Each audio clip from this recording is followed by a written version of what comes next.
Is it too early for us to think about how AI, machine learning in particular, will change how we think about ourselves and our world? And the right answer to that question is yes, it is too early. We need to wait to see what will happen. But I don't feel like waiting.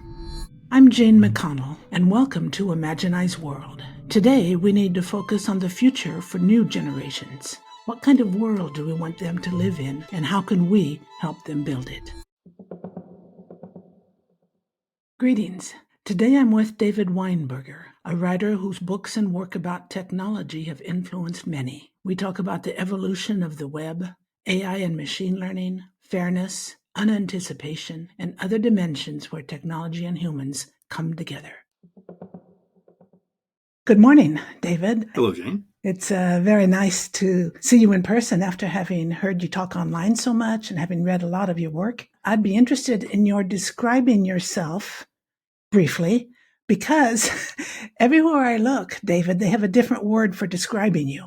You're a philosopher, you're a technologist, you're a researcher, you're a writer, all these different perspectives. What would you want people to say? I know David, he's a... It's easier to think of things I don't want them to say about me. Okay, that's a good answer too. But I'm not going to answer. I don't want to go down that path.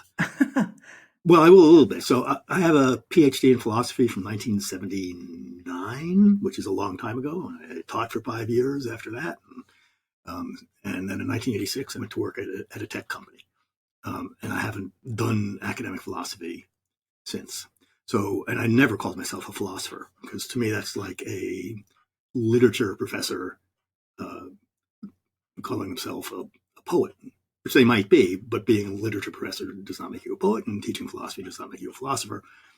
So I have never, I don't think I've ever called myself a philosopher. I think I've almost always pushed back against it. It got easier when I was 50 because I felt entitled to call myself a writer, which is what, in fact, I had always been. I guess there's a lot of teacher in me as well. But I finally had a book accepted, and it did well. It was co-authored. And at that point, I felt, oh, okay, I mean, that's the sort of thing that lets you say you're a writer. So usually I say I'm a writer. And despite what I just said about philosophy, I know that there are philosophical strains in what I write. My philosophical background matters to me. I mean, it's part of me. But over the past, I'd say 5 years or so, I've started coming to terms with the fact that that's actually a significant part of me. And I've been embracing it more in what I've been writing, which is why I am publishing much less. That and increasingly shy. Yeah, I'm a pretty deep introvert, which doesn't always manifest as shyness, of course, but I'm also really shy, and I'm anxious about, in the bad way, not anxious to, but anxious about posting what I've been writing, because I doubt its value and I don't look forward to being pilloried. It's very simple. It's I have a pretty imperial imposter syndrome, and I don't think I'm unique in this, but I think it's well earned. So, yes. Short answer: I'm a writer. I write about technology. Okay, that's good. I say that it's good because Imaginize World is about how people imagine the future in order to build it. And I'm orienting the direction more and more towards thinking about youth, about the future generation. How can they be inspired? What should they be thinking about? What should they be doing? What can they do to create the kind of future that they want to have? One of the most crucial questions. For a long time, I've been a member of a network. Started out as a little conference, but it's a network. So at least since the year 2000, where the founding question, which people, lots of things come up, but they stick to it pretty well, is what is the internet that we want to leave our children? So this was in 2000. AI was not yet, the thing. And the internet seemed to be tremendously important, as I think it is. Its founding values were under threat even in 2000. That's a subset of your question, but it's the same sort of conversation. I think they're really, really valuable conversations. I think they're essential conversations. I had a conversation. One of my guests was Sugata Mitra, and he created a hole in the wall in his office in India and put a computer in it. And little kids who couldn't speak English. I think about that experiment a lot. It comes up frequently for me. One of the things he said when I interviewed him was that we are preparing our children for our pasts, not for their futures, preparing children based on our pasts and not thinking about their futures. He's got a lot of things to say, and it's one of the most popular ones on my podcast series for the moment. So he struck a nerve, I think, for a lot of people. So when I first saw the video, I think maybe I saw him at a conference, and the first time I encountered him, which I think may be the only time that I've seen him in person, it sort of sent, it was, I cut you off as you were describing the experiment. As I recall it, and you'll correct me, he set up a screen in an Indian town, city. Yeah. Yeah. Children came around and they figured out how to use it and how to make their way through the internet without any instruction. And they didn't speak English in the first experiment. Which is really, really surprising, because I have tried to teach, I won't name them, but elders when I was younger, and was not one of them. So 25 years ago, tried to teach them how to use a Mac just for personal use. And mainly they wanted it for the internet. And I could not get through all of the cognitive cruft, all that they brought to it, not being able to differentiate a browser window from a tab of a browser. There weren't tabs at the time, I don't think, but from a pop-up message. They were all pictures to this person. And there was no context or understanding that this is a picture that you can interact with. This is an icon on the desktop. It's a picture too, but it acts completely different than most of the other pictures you see, including ones that look like it on a web page. They eventually figured out how to do the things they wanted to do. It was mainly email, but it was really, really hard. Now, so this was an older person. He was in his 70s. And so it surprised me that people who were more or less blank slates when it comes to tech, kids who haven't seen a computer before, that they got it without instruction. And maybe I should not have instructed them. Maybe I should have thrown them into. So I'm still not sure what to make of that. And I'm also not, it is certainly, and it's a wonderful and really important point, that we are imagining the future, our future, for our children. And that's extremely limiting. Just as trying to make the shift from no computers to computers is really, really cognitively difficult for people who coming into this fully formed. I mean, they're adults.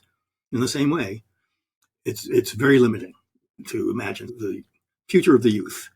But we don't have a choice. If we're going to imagine the future, we can only do it from who we are. We can keep ourselves open to learning, of course. Old people, even just adults now, we are inevitably, we're products of our past. We can't ever shake it entirely, which raises the question, I think, a bit. I mean, who should be imagining the future for our children? We sort of have to, because we have to make decisions. Well, maybe our children should be doing it. Absolutely. The question is, they're going to become adults under our tutelage when their imagining is going to be better grounded and have more effect, right? They can do something about it. The 5-year-old can't do anything about it. The 25-year-old can. They can invent things. They can legislate things. So it's always going to be really, really messy. And that's why breaks in how we think about the future usually they're not as abrupt as we might think they are. In paradigm shifts, a lot of the old paradigm comes along because it has to. We can't start over from nothing, pretend we don't know anything, we don't have any presuppositions or theories or desires. You just can't do it. You can't jump over your own shadow, as I think Martin Heidegger once said. But that's where we are. Yeah, and I think we need to learn from the past. We can't reject it or ignore it. I think it's important to know it, but be aware that is the past, and that things are constantly changing. That's one of the underlying messages throughout your works. If you would give me the privilege of simply summarizing my thoughts just in one sentence for each book. In 2001, you co-wrote the Cluetrain Manifesto, and your subtitle was The End of Business as Usual, and that the web is fundamentally a social space. I think people would agree to that today. And then you go on in 2003, and I love this title, Small Pieces Loosely Joined, which is very interesting. But you go on and say, a unified theory of the web.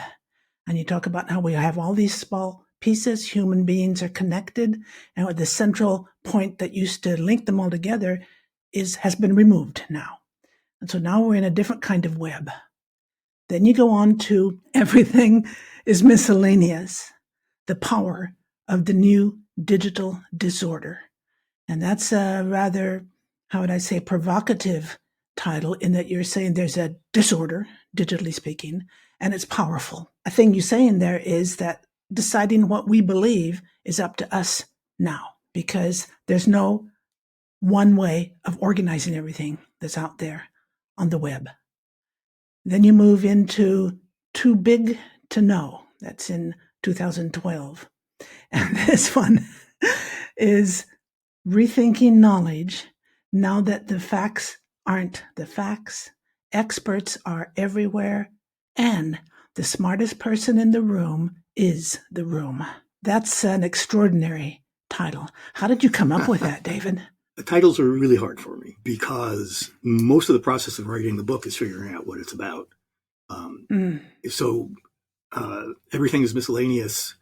I kept track of its titles, and I can't find the list anymore, but it was at least 20 of them over the course of the year or two writing it. And at one point, and each of them reflected what I thought the book was about. So the book actually is about no longer having to rely upon a single central taxonomy or classification or set of categories that we've all agreed is real. And saying, none of them are exactly real. Many of them are useful. And with the web, we are able to for example, we're able to tag things. So rather than saying that this thing goes on this shelf, it's a book about history of cooking in the Civil War. Does it go on the history shelf, the cooking shelf? Where does it go? Yeah. We don't have to pick a single place for a book because they're digital, and we can just tag them with whatever it means to us. Maybe it's great grandpa is what we're going to tag it because he was cook, great grandpa, whatever. And we can give it as many tags as we want, and that dissolves is so much more useful almost always than a single not arbitrary, but a single classification scheme. So I thought that book at the beginning was about the power of metadata. Power of Metadata is not a great title for a book that's trying to get readers. No, it's not.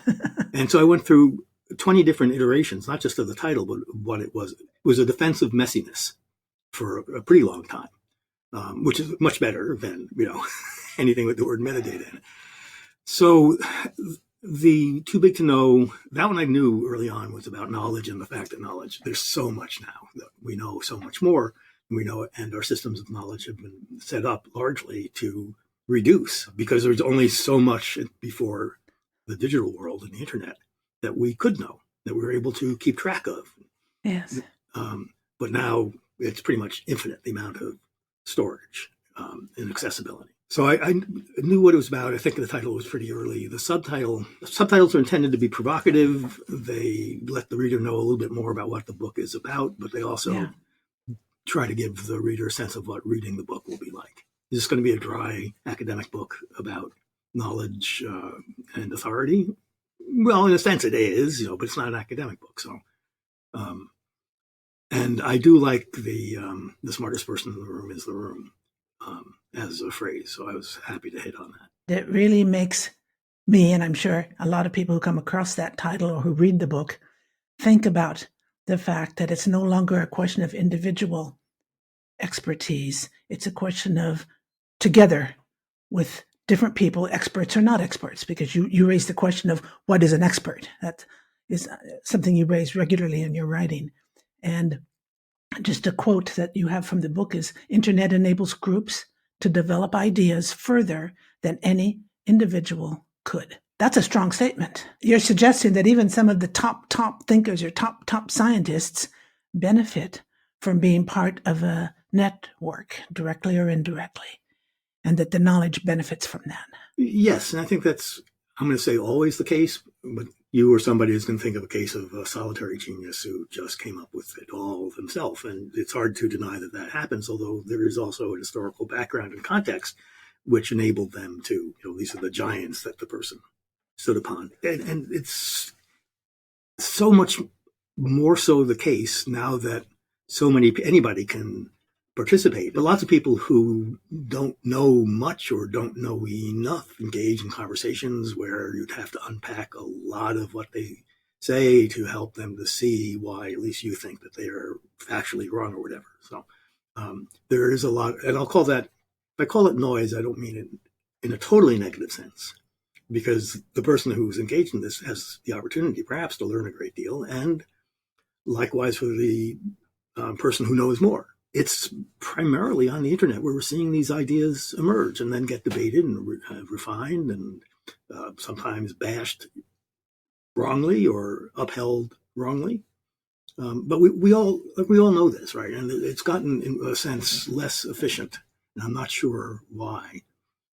It has allowed a lot of very bad ideas, in my opinion, to become taken as codified by large segments of the population.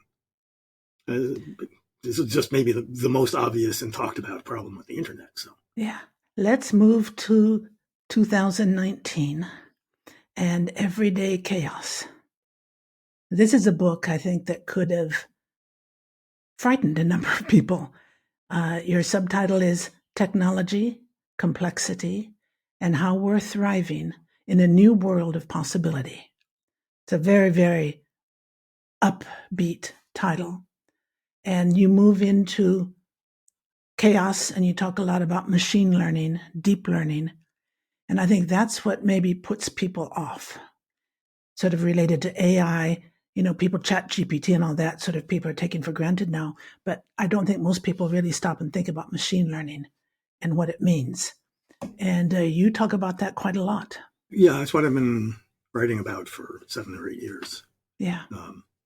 Because I find it fascinating. Most, if not almost all of what I've written in the past 40 years has been about how tech affects how we think about things. Yes. The sort of mental models that we have. Not a phrase I'm crazy about, but it's actually, I think, probably the right phrase.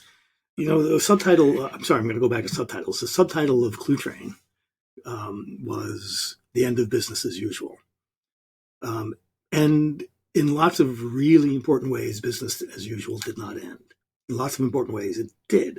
And I think we've gotten so used to them, we don't always notice them. But that subtitle would need a lot of work now. If a book came out with that as a title, it would pretty clearly, and we could see ahead to 25 years. Nope, that's not what happened at all. Yeah. Big companies got bigger, etc. Lots of things did change. My point is, that's the subtitle I maybe regret the most, although it was very effective for the book, and we believed it at the time. But that's because it was a prediction about what will happen, and I have no power to predict what's going to happen. And I've never thought that I did. I don't. I don't know who does, but maybe nobody, but it's certainly not me. I'm way more interested in how living on the internet, as we were starting to do 1999, 2000, changes how we think about how things go together mentally. And that's always been what I'm interested in, which is to say I'm interested in the philosophical implications of technology. But since I'm not a philosopher, I'm not comfortable saying that. And in terms of writing a book that's intended for non-specialists, it's not a good word to include in your subtitle. You say you talk about how technology affects how things go together. In our minds, yes. What we see is, in some cases, cause and effect, for example. Yeah. That's I don't remember if you talk about that directly. I've just been writing about it, so I can't remember. So that's a very big one. And machine learning is really interesting in that regard because it doesn't know a thing about a cause and effect. It's not a air quotes here, it's not a concept that it has.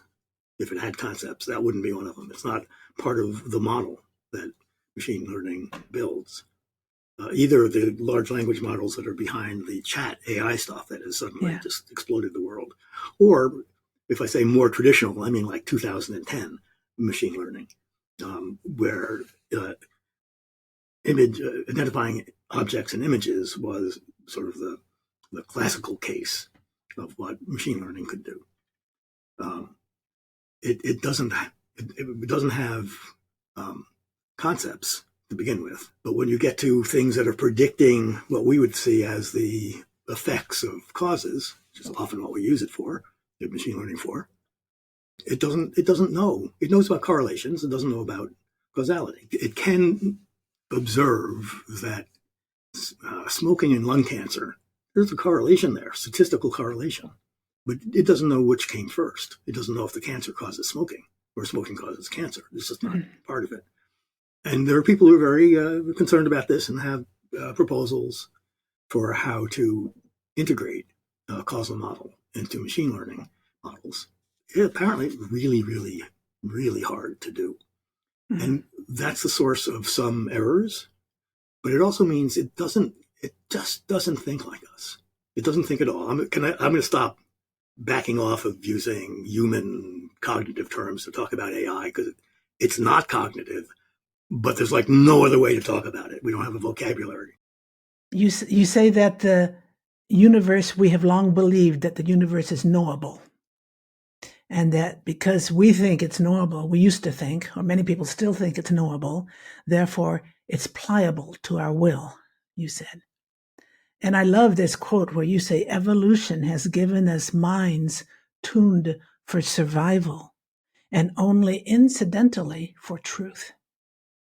Do you remember writing that?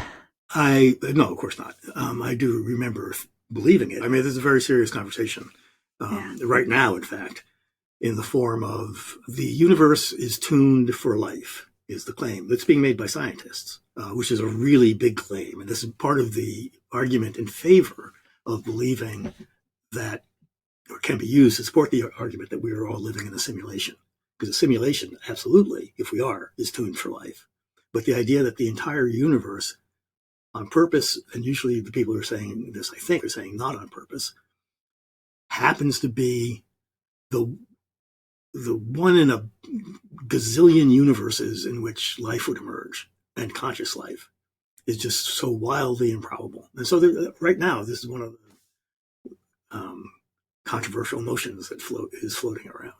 I don't believe it was tuned for anything. I have no standing, right? I'm not an astrophysicist or a quantum mechanics person or a multiverse physics theorist. I'm nothing.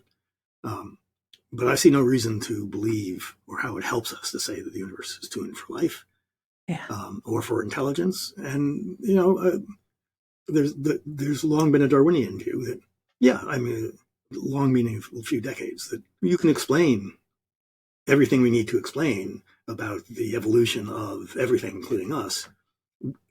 In fact, we work out better if we're tuned for survival than for truth. I mean, that's sort of essential to Darwinism. One of the things about machine learning that you talk about is the idea that we as citizens, people of the earth, have the right and should know how it's working. So we can therefore, I guess, validate it or agree with it. And you talk about the idea that what's important is knowing the data that goes in, and the understanding of how it works is something beyond us. And it is not necessary to know. We don't demand that of other systems. Yeah. So how can we accept and, I would say, celebrate machine learning, ensuring that it's still, how to say it? You talk about our human truths, our values, that it respects fairness, for example. That's something you talk about a lot. How can we take control of that? Or how can we influence that? I don't know even how to ask you the question. Yeah, those are good ways of asking the question. I mean, we know that AI models are completely capable of being wildly unfair. And sometimes obviously, which is at least better than not obvious, but sometimes obviously, but sometimes not. We don't even know it. Yeah. That's really, really dangerous. And I think we keep discovering layers of levels in which it can be unfair in one way or another. One of the good things this has done, I hate to point out the positive side of AI unfairness, but I will, because I think it changes how we think about fairness. Because if you are involved in trying to fix an unfair model, AI model, it's quite likely that you're going to have to face questions that humans have a great deal of difficulty with. And you will discover, as researchers have, as well as practitioners, that, oh, geez, there's maybe a dozen different types of fairness, which is very important to know. But then you have to decide, well, which type is fair? Which type do we want in this case? And we don't have good ways of deciding that. So can I give you an example? You're using AI to evaluate mortgage applications because you're a mortgage lender. And you want to be fair. And so you do your first run of it and looks useful, says, okay, these are the top tier people you should lend to. But upon investigation or even a casual glance, someone on the management team says, there are very few women in this top tier. And so you go to the AI person who confirms that, and confirms that it's actually not even proportional to the number of women, because traditionally, at least in the U.S., fewer women apply for mortgages than men. So, but it's way out of skew. I mean, it's horrible. And so you go back and the first thing you do is examine the data, because that's what machine learning is learning from. And you verify as well as you possibly can that, no, the data is not biased. It goes through, passes all the tests. It's representative, as far as you can tell. It's a representative sample of data that this has been trained on, and it had no signifiers in the data because you remove them about what somebody's gender is and so forth. You remove the proxies as well. That is the data items, the column in the spreadsheet, so to speak, that is correlated with gender, either obviously or not obviously. So you do all that and you go back and you say, the data is good as far as we can tell. Data is fair. And then you propose some ways of fixing it. For example, say, we could change what the threshold is for getting approved for a loan. We could just make it, sort of arbitrarily. We'll lower it for women and we'll raise it for men. And I can tell you exactly where. You tell me what percentage you want. And if you want to hit 50-50, I can do that for you. If you want to do 60-40 for men, I can do that. If you want to do 60-40 for women because of historical injustice, and you want to repair that. And somebody, for sure, in the management meeting is going to say, well, no, if the data is good, then and it doesn't know about gender, then it's gender blind. And gender blind means fair. Well, it means one type of fairness, right? But there's at least 6 others that you could pose here, including how many. I'll just give you one example. Look at the men and women who were rejected, and see if more women were unfairly rejected. They should have been approved by any normal measure, but they weren't. And if it's a higher percentage of women than of men, then that's another type of unfairness. It's exactly the same as not promoting women because they're invisible to you or whatever. So there's at least 6. There's probably a dozen, up to 20, maybe more types of fairness. And fairness in the history of philosophy has been treated like folk medicine by doctors. That is, it's how many cookies do you give a kid, right? Is it the same number, different number? And so philosophy has, until the 1970s, paid zero attention to fairness. And now it is the core ethical question posed to AI. Shouldn't be the only one, but it is the one that they have conferences on fairness. It's really, really good that we are forcing in our encounter with AI. It's forcing us to face the fact that fairness is really complicated. It's also forcing us to face the fact of having to specify exactly what would be fair. Let's say we go with the threshold things. Well, what's the right threshold? How do you decide that? And we're very uncomfortable giving an exact number, by the way. That's a really important discussion and to have and realization to make. So yes, it can be horribly unfair, and that I don't mean to minimize that at all. But for whatever reason, I am intellectually more interested in the effect on our ideas about fairness, in part because there's so much great work being done on the effects, the practical effects of this unfairness. I don't feel like I have anything to contribute to that. Well, that's very interesting what you've said. The situation I was thinking of is very simple and quick to describe, and I'm curious to know how you will interpret it. It's something I read a long time ago. It had to do with self-driving cars. And if the self-driving car is in a situation where it has to make a choice between I'm going to hit this old man or this young girl or these children or the pregnant lady, which do I hit or which one do I avoid? In a context where you can't stop the car fast enough, so that someone's going to get hit. And so you have to make that decision about what's the maybe it's a question of, I don't know if it's fairness, but not really fairness. That's not right. It's a question of how do you make decisions like that? What moral framework are you going to use? If it's utilitarian, then you kill the old people first because they have less to contribute. If it's a question of, so there was some grad students at MIT who 10 years ago now, boy, time flies, set up a site called The Moral Machine. It asks you to make exactly those decisions.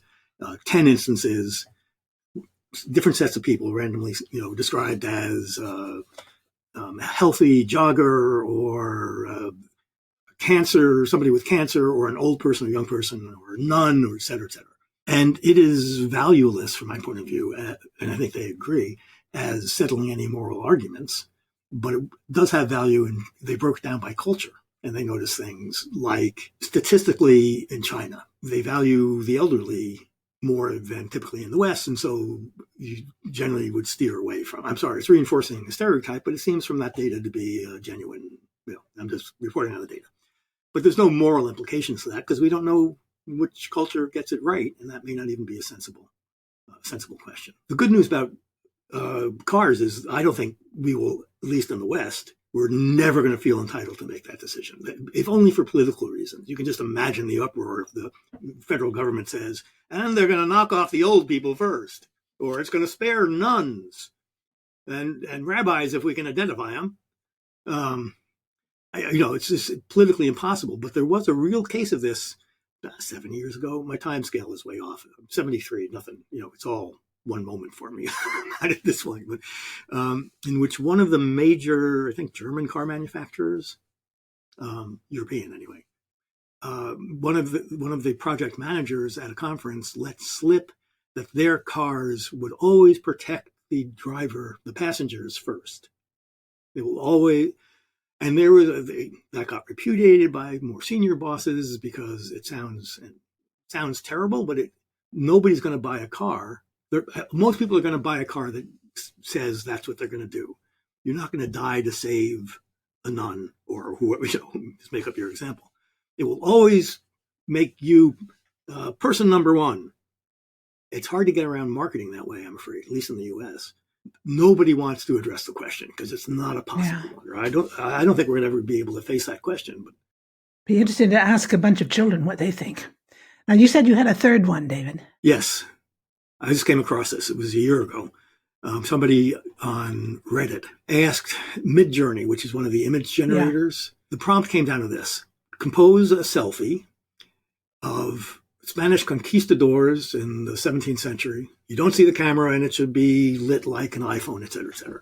And it did it. It's really sort of great. You got a bunch of conquistadors in their uniforms, and they're standing, well, big, big smile. And you do the same. This person asked for different time periods and different cultures. And everyone, great picture, great selfie, just astounding, right? Just so good. And everybody has a big, big smile looking up at it, including the Aztec warriors who were being ferociously and horrendously killed, dying to try to protect their culture, a genocidal attack on the Aztecs.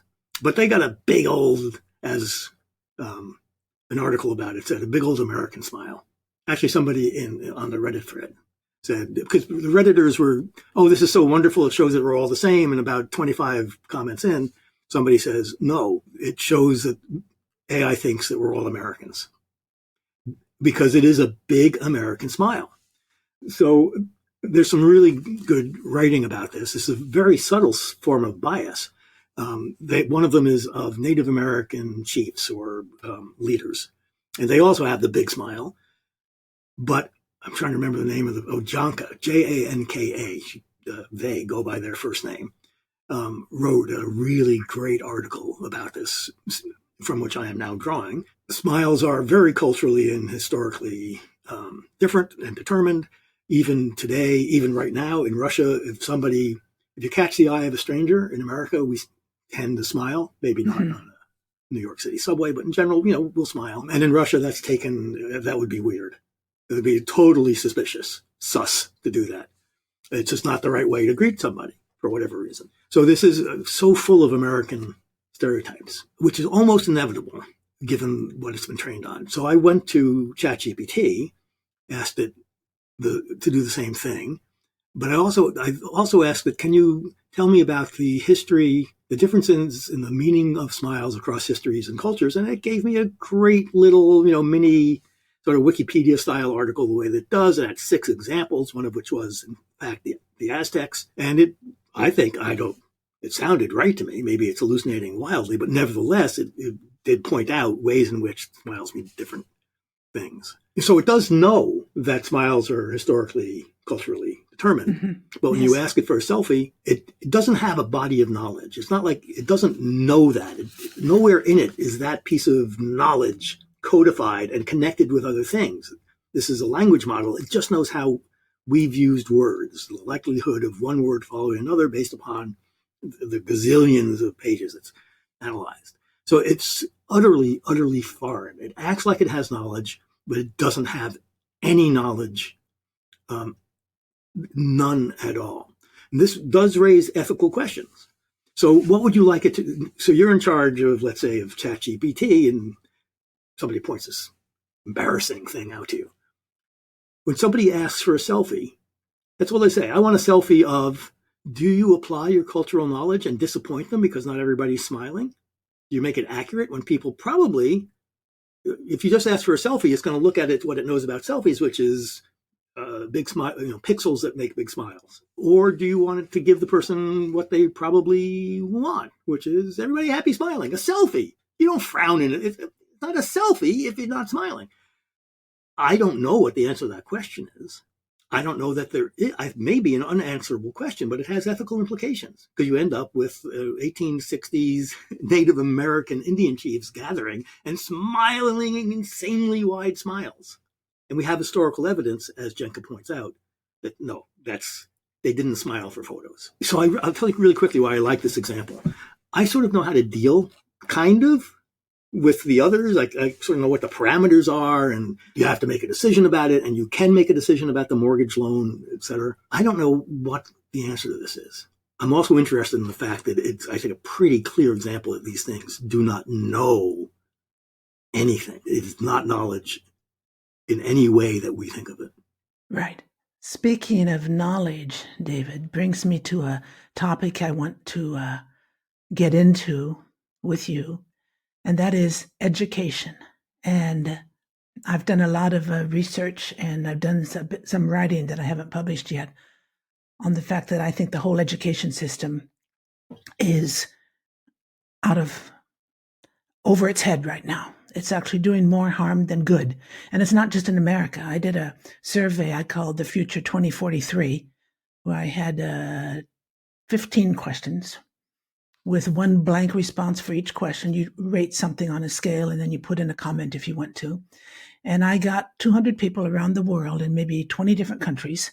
So it's by no means a statistically valid sample. I mean, 200 people around the world is nothing. But it's a wide variety of people in many different countries.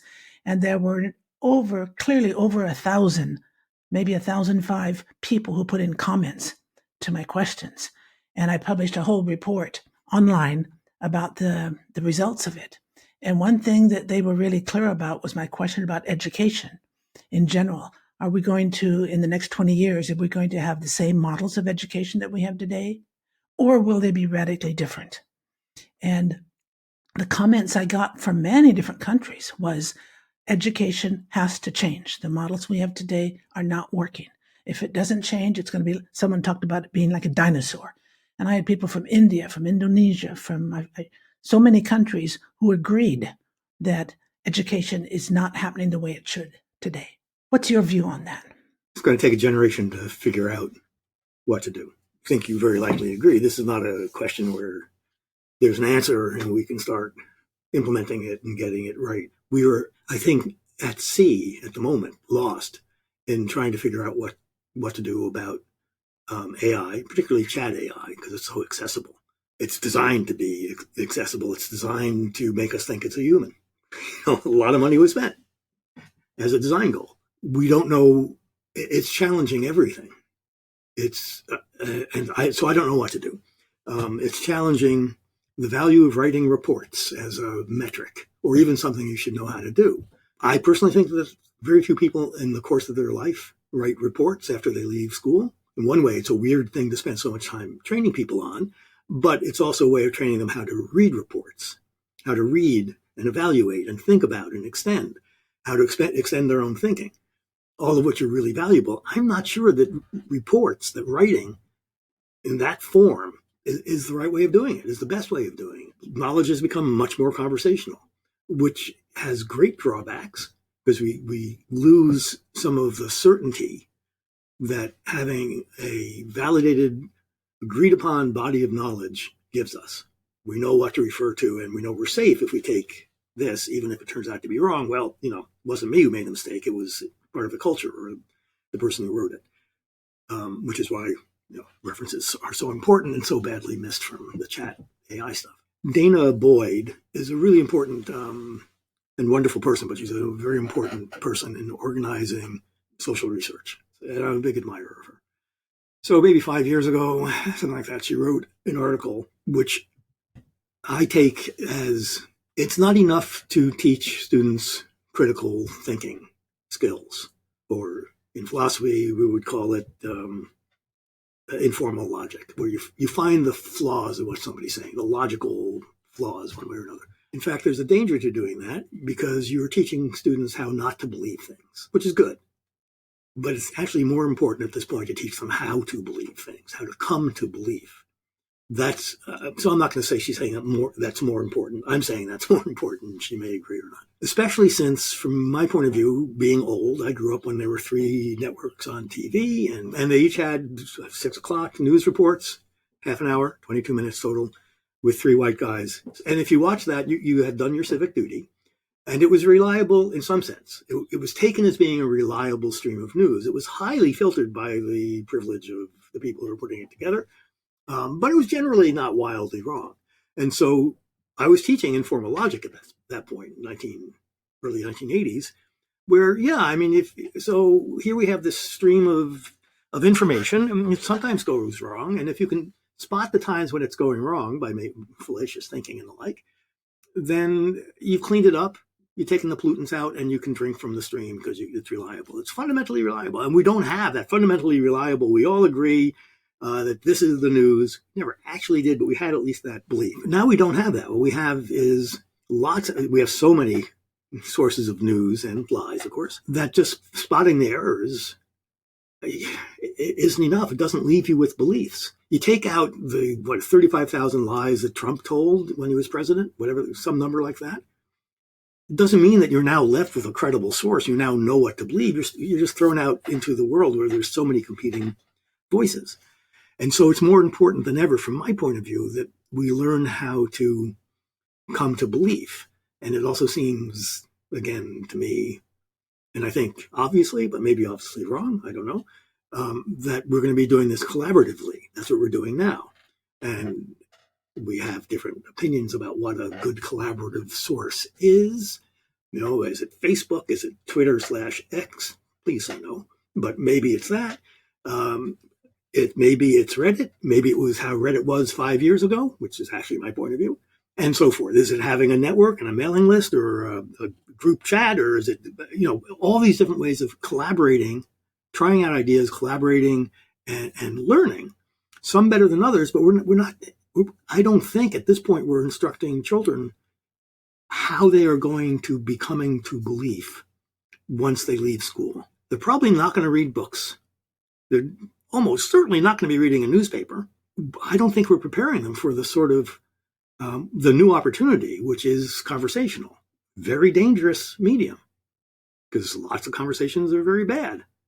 So it's not something obvious. If you're it's your first encounter with a screen in your village in India, that does not by itself prepare you for understanding or participating in the global conversations that are trying to make sense of this wave of information. That's what I would like our schools to be preparing our students for, because that's where lifelong learning, more available than ever, and possibly, I have no evidence, no data, possibly happening more than ever. That's where that's going to happen. It's going to happen in the conversations, the weird conversational formats, the quote normal ones that we live in on the internet or whatever follows after the internet. One idea that has come back to me often through different pieces I have found on the internet doing my research is teaching children to solve problems, not to memorize facts, but give them a problem to solve, or let them choose a problem or define a problem, but it's based on problem solving, working in small groups together. And that sort of originally came from Sugata Mitra, his SOLE, Self-Organized Learning Environment, for which he got $1 million TED Prize to implement, just sort of by the way. But the idea being that children, and of course this can go way beyond children's school, putting students in situations where they need to think about how they can find an answer or how they can construct an idea, preferably with other people.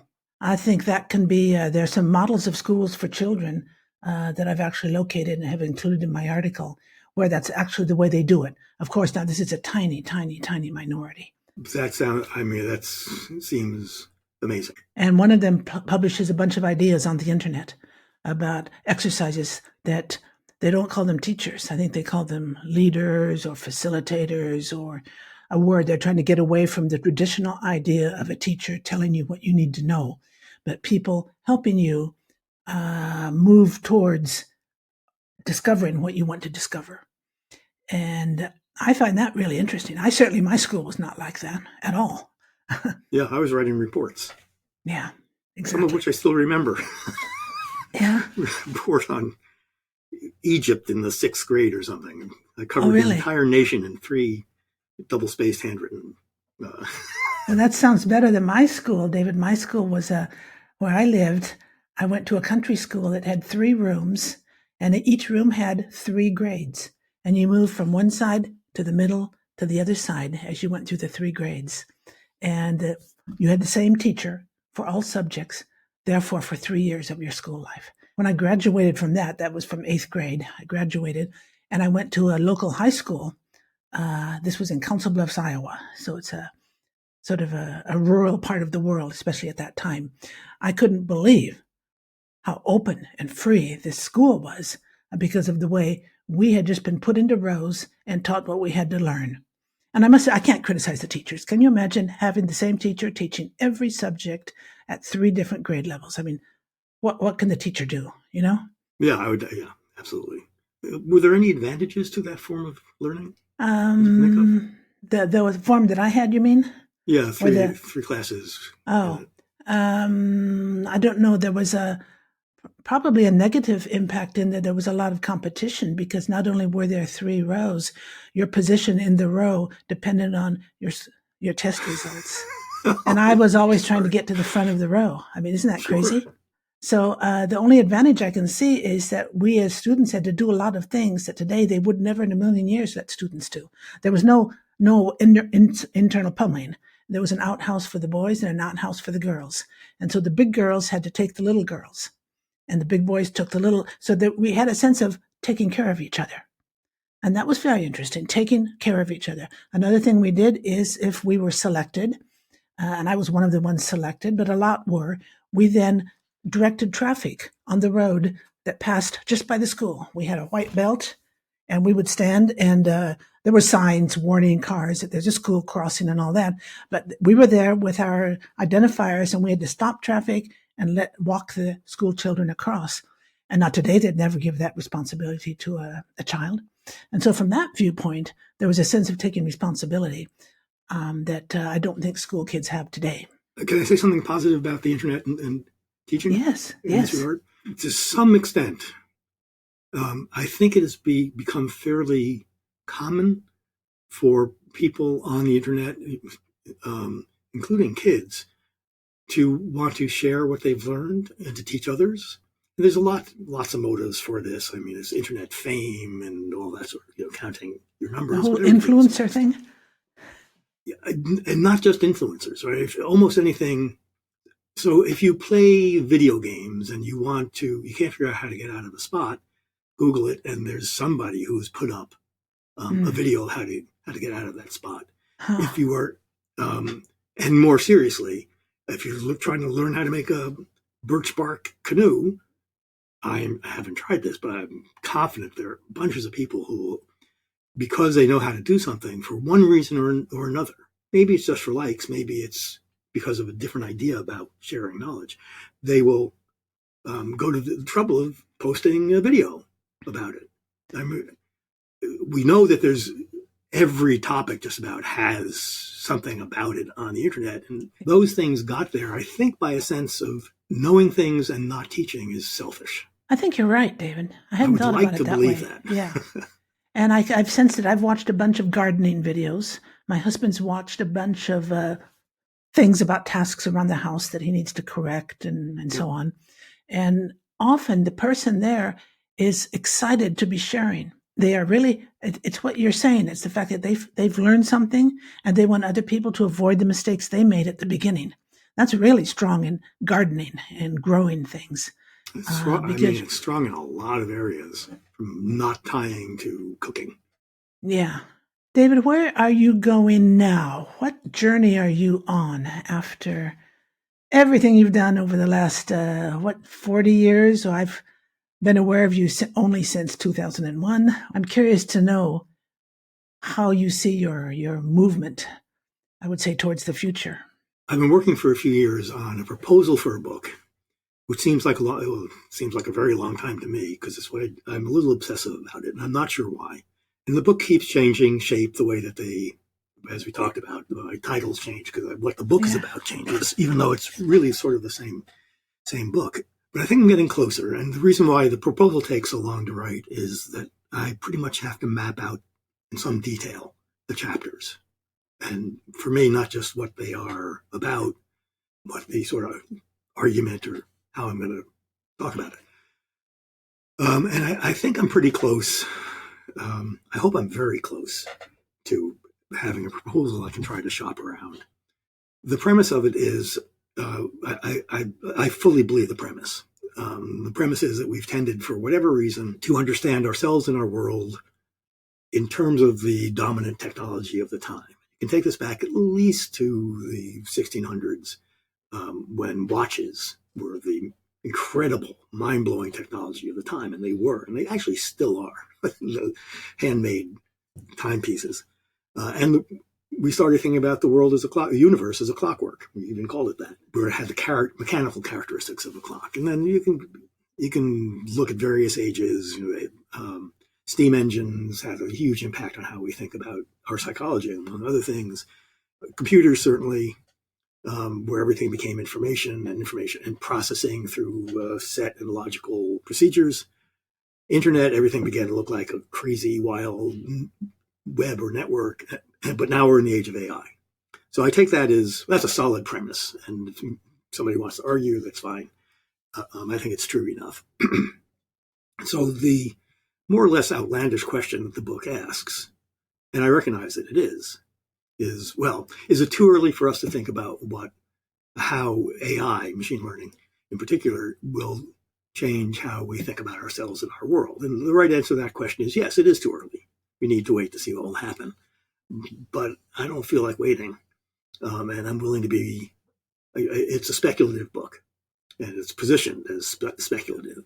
And so it asks what concepts like creativity look like in light of AI, or free will, which is an odd one, or knowledge, which is a more solid one, or causality, which is, again, pretty solid, and all the way up to what we think a thing is, an object is, which I'd been writing about for a long time, but then simulation theory came along, the idea that we might be living in a simulation started being taken seriously. Not so much by me, but it's really interesting because in a simulated world, everything works exactly as it does in the real world, except there's no matter. It's all digital.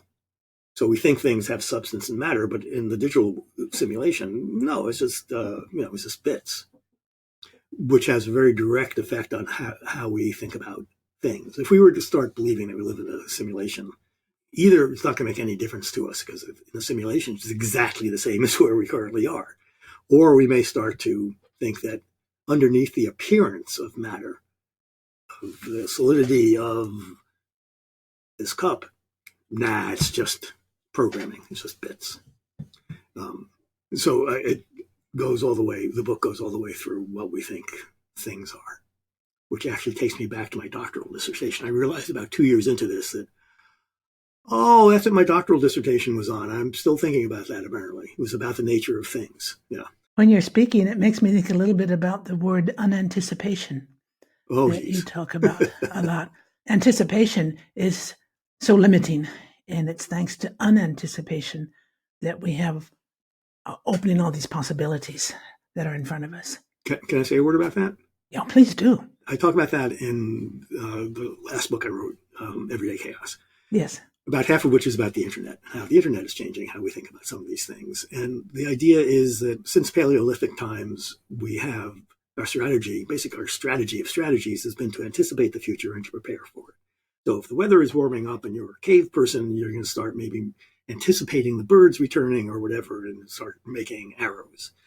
And if you're wrong about that, weather turns and the saber-toothed tigers return and you've been making arrows when you should have been making spears. There's a very high price to that, but there's nothing else we can do. And so we anticipate and we prepare. And that's a pretty core part. I'm not suggesting we're going to stop doing that because you anticipate crossing the street by looking for the bus on either side, and you should continue doing that. But there's a way of taking the core thing that the internet has done, and given that everything is miscellaneous, there's more than one core thing. But one type of core thing is that the internet has given us the opportunity and more or less trained us to try to avoid anticipating as much as we can.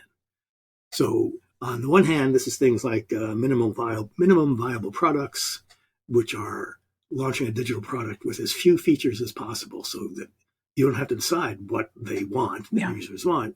Give them the one thing they want and then see what else they need. Very successful strategy. But also agile programming, which can change as the circumstances change. Game mods where users can add their own versions of the game or tweak the game in ways that nobody could anticipate. And if the company did, they couldn't meet. The App Store on the iPhone, which is really the thing that sent it to the stratosphere, is the model of a phone. Is Apple saying, we cannot possibly provide everything that this phone can do, nor could we anticipate all the needs that people have, from serious to frivolous. So let's create an app store. We'll put in some guardrails. And they have like 2 million apps now. APIs, which extend the value of a piece of software by allowing other people on the web freely to modify it, add to it, or integrate it. Open access is huge. So I'll put this, I don't know what people are going to do with this code. I know why I wrote it, but somebody else might need it for something. And in fact, the internet itself was designed explicitly as a 1982 paper, the end-to-end architecture in networking, something like that, which says, should we put security systems into the heart of the internet as a standard thing? And these three researchers say no, because then we'll be stuck with it forever, and it won't meet all needs. Instead, we should build as little into the internet as possible and make it possible for the internet to be used as broadly as possible for everything from providing security to virtual reality. And that is a core principle of the internet. It is what network neutrality, which was just reinstated a few days from when you and I are having this conversation in the US, is what net neutrality is about as well. That deliverers of the internet bits should not be able to dictate what those bits would best be used for. So unanticipation is a really important, I think, strategy of strategies that is ultimately it's about making more things possible. Rather than trying to limit the future to the one that you want, instead you try to broaden it as much as possible by making what you've done, including, is another example of the education thing, by the way, by making what you've done, what you've learned, as widely as available to people without knowing, being able to predict, anticipate what they're going to do with it. Is that, could we call that a final piece of advice that you're giving listeners to this podcast? I will sum it up in 3 words. Please do. It looks nice in print with periods between them. The imperative is to make more future, which goes back to the role of elderly and adult people in choosing what the future is going to be for our children. And since we cannot anticipate what they are going to want or what the world will be, I think the best thing to do is to open up as many possibilities as we can. David, thank you very much. I've really enjoyed this conversation. Me too. Thank you so much for talking with me.